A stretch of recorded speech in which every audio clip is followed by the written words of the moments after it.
नमस्कार, मैं हूं आपके साथ अली मतहर। अपना बिहार की शुरुआत बड़ी खबर से करेंगे। पटना से इस वक्त बहुत बड़ी खबर आपको बता दें, जहां पर सीएम नीतीश की सुरक्षा में बड़ी चूक देखने को मिली है। सुरक्षा के घेरे में एक लहरिया कट बाइकर घुस गया और सीएम को बचने के लिए फुटपाथ की तरफ भागना पड़ा। लहरिया कट बाइकर जैसे ही सीएम के पास गया, सीएम बचने के लिए फुटपाथ की ओर गए, अचानक सुरक्षा घेरा में यह बाइकर घुस गया। पुलिस ने बाइकर सवार को पकड़ लिया।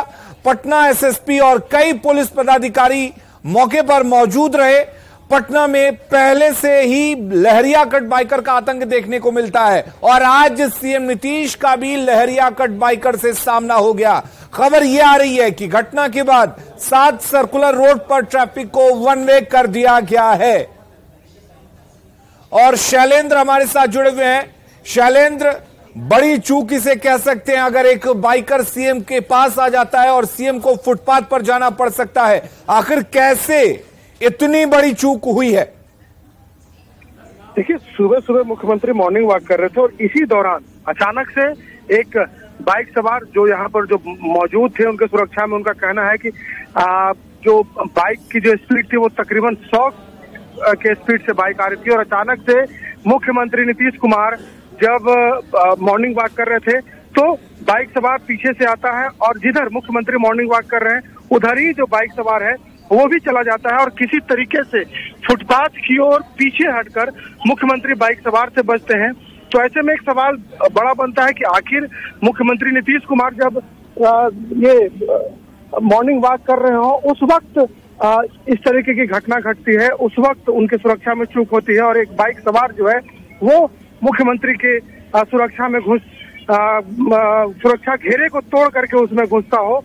और ये कहीं न कहीं अपने आप में एक बड़ा सवाल है। हालांकि इस पूरे घटनाक्रम के बाद जो बाइक सवार है उसे पकड़ लिया गया है, उससे पूछताछ की जा रही है। फिलहाल 7 सर्कुलर रोड में ही बाइक सवार को रखा गया है और यहीं उससे पूछताछ की जा रही है। जो पुलिस के जो आलाधिकारी हैं वो इस वक्त मौजूद हैं। पटना के सीनियर एसपी हो, ट्रैफिक एसपी हो, अन्य जो पटना जिला के पुलिस पदाधिकारी हैं वो इस वक्त यहाँ पर मौजूद हैं। पल्सर 220 बाइक है, जिस बाइक पर 2 व्यक्ति सवार थे और अचानक से जब मुख्यमंत्री मॉर्निंग वॉक कर रहे थे सुबह के 7 बजे के करीब में, जब मुख्यमंत्री मॉर्निंग वॉक कर करके एक अन्य मार्ग से 7 सर्कुलर रोड की ओर जा रहे थे, उसी वक्त अचानक से बाइक सवार आता है, काफी स्पीड में होता है और जिधर मुख्यमंत्री फुटपाथ की ओर रहते हैं उधर ही बाइक सवार भी मुड़ता है और अचानक से मुख्यमंत्री फुटपाथ पर पीछे की ओर जाते हैं। शैलेंद्र, सवाल ये है कि ये जो पूरा इलाका है वैसे भी काफी सुरक्षित माना जाता है, हाई सिक्योरिटी जोन है ये,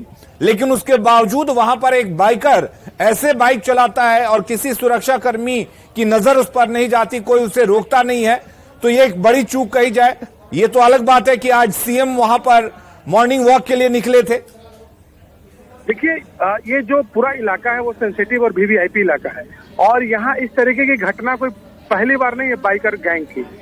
ये आए दिन इस तरीके से रोजाना 1-2 घटनाएं यहाँ पर घटती है, लेकिन आज तक इसको लेकर के कोई कार्रवाई नहीं की गई। इस इलाके में जब भी आप गुजरेंगे, हार्डिंग रोड हो, स्टैंड रोड हो, पोलो रोड हो या फिर हज भवन का रास्ता हो, यहाँ पर आपको स्टंट करते हुए बाइकर गैंग के लोग बड़ी संख्या में दिखेंगे, लेकिन उसके बाद आज तक पुलिस ने कोई कार्रवाई नहीं की और इसी का नतीजा है कि मुख्यमंत्री टकराते टकराते बचे हैं बाइकर से। मुख्यमंत्री के साथ भी घटना घट सकती थी। हालांकि इस पूरे मामले पर अभी कार्रवाई चल रही है। पुलिस के जो आला अधिकारी हैं वो इस वक्त 7 सर्कुलर रोड में मौजूद हैं और वहीं पूछताछ की जा रही है। जो बाइकर जो 2 सवार है उसे भी यहीं पर रखा गया है, उससे भी यहाँ पे पूछताछ की जा रही है। देखना होगा आगे क्या कुछ होता है, लेकिन सबसे बड़ा सवाल यही है कि इस इलाके में बाइकर गैंग का जो आतंक है उस आतंक को यदि पहले खत्म किया जाता, पहले इस तरीके की यदि कार्रवाई होती तो ये आज इस तरीके की घटना नहीं घटती। मुख्यमंत्री अगर इस तरह की कार्रवाई पुलिस पहले करती, पुलिस इतना एक्टिव पहले नजर आती जिस तरह से अभी नजर आ रही है कि पुलिस के तमाम बड़े अधिकारी वहां पहुंच गए हैं, तो शायद ये नौबत नहीं आती। बहुत शुक्रिया शैलेंद्र आपका तमाम जानकारी देने के लिए। मुख्यमंत्री नीतीश कुमार की सुरक्षा में बड़ी चूक का मामला सामने आया है। मुख्यमंत्री नीतीश कुमार एक अन्य मार्ग से 7 सर्कुलर रोड सुबह मॉर्निंग वॉक के दौरान आ रहे थे कि इसी दौरान लहरिया बाइकर मुख्यमंत्री से टकराते टकराते बचे। किसी तरीके से मुख्यमंत्री नीतीश कुमार डिवाइडर पर भागे ताकि वो लहरिया बाइकर से टकरा न सके। ये 7 सर्कुलर रोड है और ठीक हमारे दाहिनी ओर एक अन्य मार्ग का पीछे वाला गेट है, जिस गेट से मुख्यमंत्री अमूमन 7 सर्कुलर रोड की तरफ आते हैं। और अचानक से पटना में जिस तरीके से लहरिया बाइकर गैंग का आतंक है, उसके शिकार होते होते मुख्यमंत्री नीतीश कुमार बचे। और उसके बाद देखिए गहमा गहमी की स्थिति है। तमाम जो पटना पुलिस के जो अधिकारी हैं इस वक्त 7 सर्कुलर रोड पहुंचे हुए हैं। पटना के सीनियर एसपी के साथ साथ तमाम जो अलग जो ट्रैफिक के जो अधिकारी हैं वो भी इस वक्त यहाँ पर पहुंचे हुए हैं। कहा जा सकता है कि भारी संख्या में जो पुलिस वाले हैं पटना पुलिस के, वो यहाँ पर पहुंचे हुए हैं। और इस पूरे मामले की तफ्तीश की जा रही है कि आखिर इस तरीके की चूक मुख्यमंत्री नीतीश कुमार के सुरक्षा घेरे में कैसे होती है। क्योंकि जिस तरीके से पटना शहर में आमतौर पर जब लोग चलते हैं तो देखते हैं कि किस तरीके से पटना की सड़कों पर लहरिया बाइकर गैंग जो है उनका आतंक है, और उसी आतंक के शिकार होते होते मुख्यमंत्री नीतीश कुमार भी बचे हैं। इस सड़क पर सुबह सुबह मुख्यमंत्री मॉर्निंग वॉक के लिए निकले थे और उसी दौरान यह घटना घटी है जब मुख्यमंत्री के सुरक्षा में बड़ा चूक का मामला सामने आया है। शैलेंद्र, न्यूज़ 18 पटना।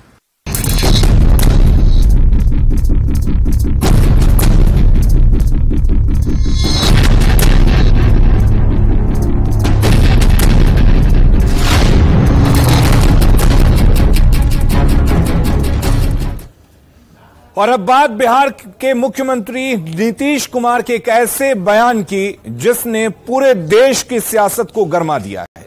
बीजेपी के खिलाफ बिहार में विपक्षी दलों की 23 जून को बैठक होने वाली है और उससे पहले सीएम नीतीश कुमार ने बड़ा बयान दिया है।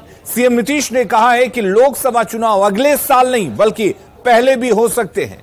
नीतीश कुमार के इस बयान से बिहार ही नहीं पूरे देश की सियासत गरमा गई है। कब चुनाव होगा कोई जानता है? क्या समय से पहले होंगे लोकसभा के चुनाव? ये हम नहीं कह रहे, इस तरह की संभावनाएं जताई जा रही हैं। और ये संभावना बिहार के मुख्यमंत्री नीतीश कुमार ने जताई है। पटना में ग्रामीण कार्य विभाग के कार्यक्रम में नीतीश कुमार ने कहा कि कोई जरूरी नहीं कि अगले साल ही लोकसभा चुनाव हो, कोई ठिकाना नहीं, पहले ही हो सकता है चुनाव। कौन चीज है कब चुनाव होगा कोई जानता है जी? कोई जरूरी है कि अगले ही साल चुनाव होगा?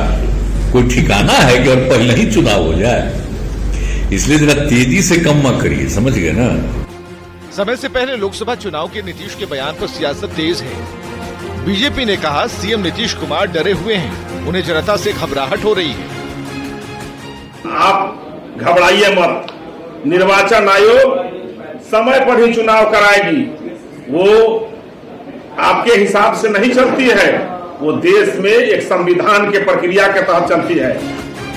वहीं दूसरी ओर आरजेडी प्रवक्ता शक्ति यादव का कहना है कि बीजेपी डरी हुई है, इसलिए समय से पहले चुनाव करा सकती है। बिहार के मुख्यमंत्री आदरणीय नीतीश कुमार जी ने ठीक ही कहा कि भाजपा भयभीत है, कभी भी इस देश में लोकसभा चुनाव की घोषणा करवा सकती है।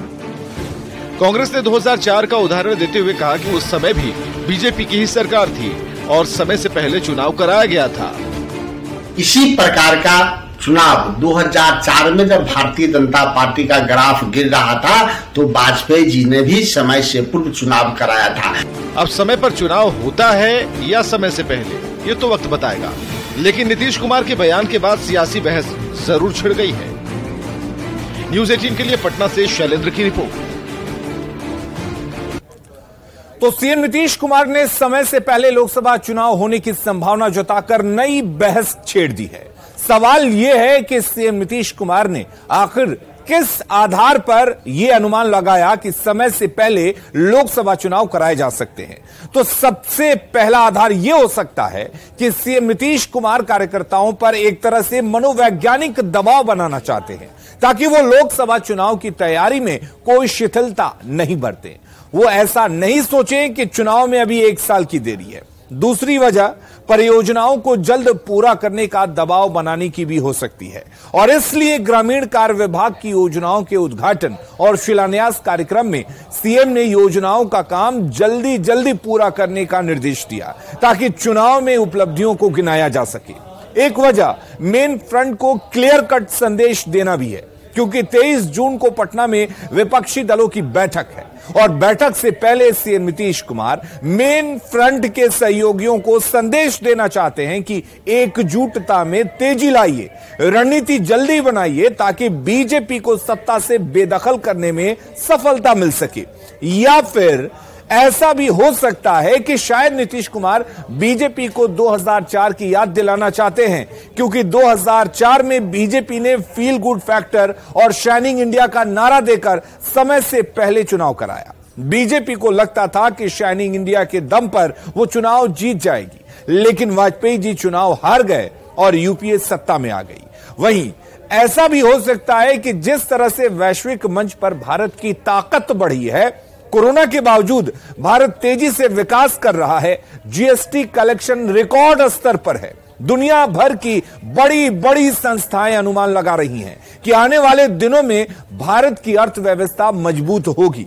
ऐसे में वक्त से पहले चुनाव होने की संभावना जताई जा सकती है। तो ये कुछ आधार हैं, लेकिन इन आधार के बीच सवाल ये बना हुआ है कि क्या समय से पहले लोकसभा के चुनाव होंगे। अगर दूसरे लिहाज से देखा जाए तो इस वक्त कई ऐसी चीजें हैं जो बीजेपी के पक्ष में दिख रही हैं। महंगाई दर 2 साल के सबसे निचले स्तर पर है। अर्थव्यवस्था के मोर्चे पर भारत दुनिया को नई उम्मीद दिखा रहा है। मोदी सरकार के 9 साल में प्रति व्यक्ति की आय दोगुनी हो गई।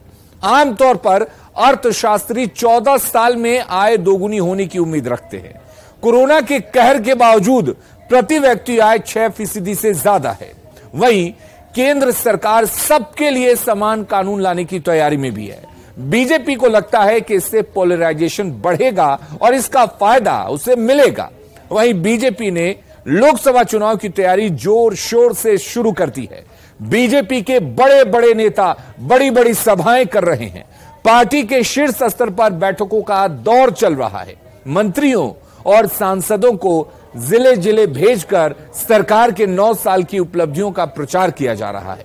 बीजेपी हर हाल में अपनी तैयारी को पुख्ता करने में जुटी है। इसके अलावा समय से पहले चुनाव होने की एक और वजह मौसम हो सकता है, क्योंकि मौसम विशेषज्ञों के मुताबिक अगले साल यानी कि 2024 मार्च के बाद बहुत ज्यादा गर्मी पड़ने की संभावना है, जिससे लोकसभा चुनाव में मतदान प्रतिशत कम हो सकता है, जो बीजेपी के लिए ठीक नहीं है। ऐसे में अनुमान लगाया जा रहा है कि चुनाव 2 से 3 महीने पहले भी हराया जा सकता है। इसके अलावा देश की आर्थिक बेहतरी भी एक वजह हो सकती है, क्योंकि यह बीजेपी के लिए फील गुड का फैक्टर ला रही है, लेकिन विपक्ष का दबाव भी उस पर बढ़ता जा रहा है।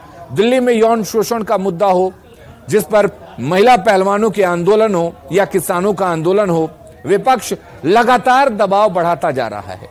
ऐसे में इसी साल 5 राज्यों के विधानसभा चुनाव के साथ साथ लोकसभा का चुनाव कराने पर भी विचार चल रहा है, लेकिन 2004 के नतीजों को देखते हुए बीजेपी फूंक फूंक कर कदम रखना चाहती है। और मुख्यमंत्री नीतीश कुमार ने लोकसभा चुनाव समय से पहले होने की आशंका के बाद आरजेडी प्रवक्ता मृत्युंजय तिवारी का कहना है कि नीतीश कुमार का लंबा राजनीतिक अनुभव है। उन्होंने अपने अनुभव के आधार पर ही यह बात कही है। वहीं बीजेपी और कांग्रेस और जेडीयू के अलग अलग राय हैं। मुख्यमंत्री आदरणीय श्री नीतीश कुमार जी ने आशंका व्यक्त की, चूंकि आदरणीय नीतीश कुमार जी श्रद्धेय अटल जी के उस कैबिनेट में शामिल थे जिसमें समय से पहले 2004 में लोकसभा चुनाव कराया था, तो उनको आदरणीय नीतीश कुमार जी को ऐसा आशंका लग रहा है कि हो सकता है, चूंकि ये सरकार की इतनी नाकामी केंद्र की सरकार की बढ़ती जा रही है, हो सकता है कि वो सरकार मोदी जी की लोकसभा चुनाव समय से पहले कराए। माननीय मुख्यमंत्री जी, कभी भी आपके जो सपने हैं, जो रात दिन आप देख रहे हैं, वो सपने साकार नहीं होंगे, क्योंकि बिहार की जनता को आपने छला है, बिहार की जनता को आपने धोखा दिया है। और मुंगेरी लाल के सपने देखने से नहीं होगा। प्रधानमंत्री की कुर्सी उसी को मिलती है जो देश की जनता का सेवा करता है। आपने तो इस देश की जनता के साथ धोखा किया है। लोकसभा चुनाव से पहले कई राज्यों में विधानसभा के चुनाव होने हैं। भाजपा की जो इंटरनल रिपोर्ट है वो बता रही है कि वो राज्यों के चुनाव हार रही है। इसलिए भाजपा चाह रही है कि लोकसभा चुनाव के साथ ही विधानसभा के चुनाव कराए जाए, ताकि लोकसभा के लिए जो माहौल बनाया जाए उस माहौल का राजनीतिक फायदा विधानसभा चुनाव में हो जाए।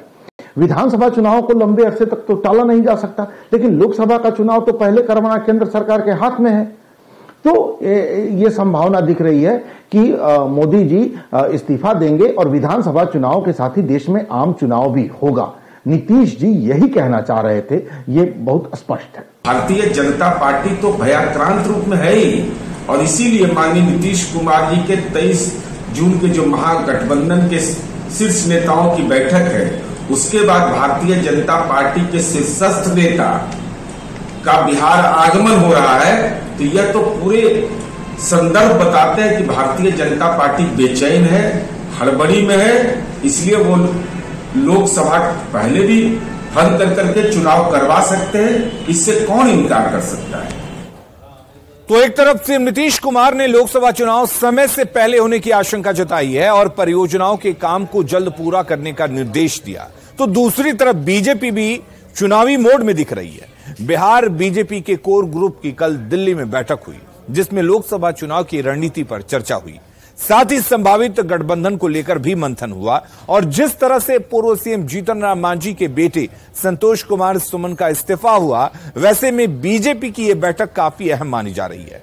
बैठक में बीजेपी के संपर्क अभियान की भी समीक्षा की गई और विपक्ष को जवाब देने की रणनीति पर चर्चा हुई, क्योंकि 23 जून को पटना में विपक्ष की बैठक है। ऐसे में बीजेपी की तरफ से जवाब देने की तैयारी की गई है। 24 जून को जेपी नड्डा बिहार आएंगे, झंझारपुर में जेपी नड्डा की रैली होगी, तो 29 जून को गृह मंत्री अमित शाह बिहार दौरे पर आएंगे और लखीसराय में रैली करेंगे। देखिए, महासंपर्क अभियान हमारा चल रहा है और हम लोग लगातार जनता के बीच में जा रहे हैं कि 2014 के भारत और 2014 के बाद के भारत, इस पर हम लोग चर्चा कर रहे हैं। पूरे देश में अभियान चल रहा है, बिहार में भी इस अभियान को हम लोग आगे ले जाने का काम कर रहे हैं। अभी 2 महत्वपूर्ण बड़े नेता हमारे बिहार जा रहे हैं। आदरणीय राष्ट्रीय अध्यक्ष जी जेपी नड्डा जी 24 तारीख को झंझारपुर में सभा करेंगे और 29 तारीख को आदरणीय गृह मंत्री जी बिहार की यात्रा पर रहेंगे। एक और सवाल है, आज नीतीश यात्रा कहाँ होगी? अमित शाह जी की यात्रा का मुंगेर होगा, मुंगेर लोकसभा के अंतर्गत। और अब बिहार बीजेपी कोर ग्रुप के इस बैठक के मायने को समझिए। वैसे तो बीजेपी सालों भर चुनावी मोड में रहने वाली पार्टी है, लेकिन लोकसभा चुनाव का काफी ज्यादा महत्व होता है और लोकसभा का चुनाव होने में 1 साल से भी कम का समय बाकी है। बड़ी बात यह है कि बिहार से ही विपक्षी एकजुटता की कवायद शुरू हुई है, तो बीजेपी बिहार में ज्यादा फोकस कर रही है। कोर ग्रुप की बैठक में आगे की रणनीति पर मंथन हुआ। कैसे बिहार सरकार पर आक्रामक होना है, कैसे मोदी सरकार के काम को जनता तक पहुंचाना है और कैसे बिहार में एनडीए के कुनबे को मजबूत करना है, इन सारी बातों पर इस बैठक में मंथन हुआ। अगली खबर का रुख करते हैं। देश में यूनिफॉर्म सिविल कोड को लेकर तैयारियां तेज हो गई हैं। लॉ कमीशन ने यूनिफॉर्म सिविल कोड पर विभिन्न स्टेक होल्डर्स से सुझाव मांगे हैं। लॉ कमीशन ने पब्लिक, धार्मिक संगठनों से विचार मांगे हैं। लॉ कमीशन ने एक समान नागरिक संहिता पर की आवश्यकता पर नए सिरे से विचार करने और सार्वजनिक और धार्मिक संगठनों के सदस्यों सहित पब्लिक से विचार जानने का फैसला किया है। लॉ कमीशन ने यूनिफॉर्म सिविल कोड पर नई कंसल्टेशन प्रोसेस शुरू की है। इसके तहत लोगों और धार्मिक संगठनों के सदस्यों सहित इससे जुड़े विभिन्न पक्षों से विचार जाने जाएंगे। वे लोग जिनकी इस विषय में रुचि है और अन्य इच्छुक लोग लॉ कमीशन को नोटिस की तारीख से 30 दिनों के भीतर अपने विचार प्रस्तुत कर सकते हैं। इससे पहले 21वें लॉ कमीशन ने इस मुद्दे को एग्जामिन किया था। माना जा रहा है कि 2024 के चुनाव से पहले बीजेपी का अगला लक्ष्य समान नागरिक संहिता को लाना हो सकता है। और यूनिफॉर्म सिविल कोड के मामले पर बिहार में सियासत तेज हो गई है। महागठबंधन के नेता केंद्र पर राजनीतिक एजेंडा सेट करने का आरोप लगा रहे हैं। जेडीयू और कांग्रेस के नेताओं ने केंद्र पर हमला बोला है। विधि मंत्रालय के द्वारा आम लोगों से समान नागरिक संहिता पर राय मांगी गई। ये आपका राजनीति का एजेंडा हो सकता है जब बजरंगबली का गदा आपके ऊपर लगा है, लेकिन उम्मीद तो देश के नौजवान ये करते हैं कि आप नौजवानों के रोजगार पर आप इस पर पब्लिक से ओपिनियन मांगिए। यह शगुफे हम लोग हमेशा सुनते आए हैं। ये शगुफे चुनाव के जमाने में भी होते हैं और सिर्फ वो कहती क्यों है, करवाती क्यों नहीं है। वो जब समाज में जाएगी तो और समाज के हर वर्ग में उनको जाना चाहिए। और अब समझते हैं कि यूनिफॉर्म सिविल कोड है क्या।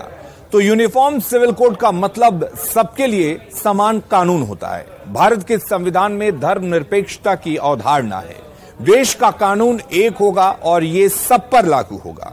सबके लिए समान कानून धर्मनिरपेक्षता की मूल भावना है। संविधान के अनुच्छेद के भाग 4 में इसका जिक्र है। इसमें विवाह, तलाक, रखरखाव, विरासत, गोद लेने, उत्तराधिकार शामिल है। अभी धर्म के मामलों में कई रियायतें मिली हुई हैं। पर्सनल लॉ के कारण कई मामलों में देश का कानून प्रभावी नहीं है। पर्सनल लॉ समानता और धर्मनिरपेक्षता की अवधारणा के खिलाफ है।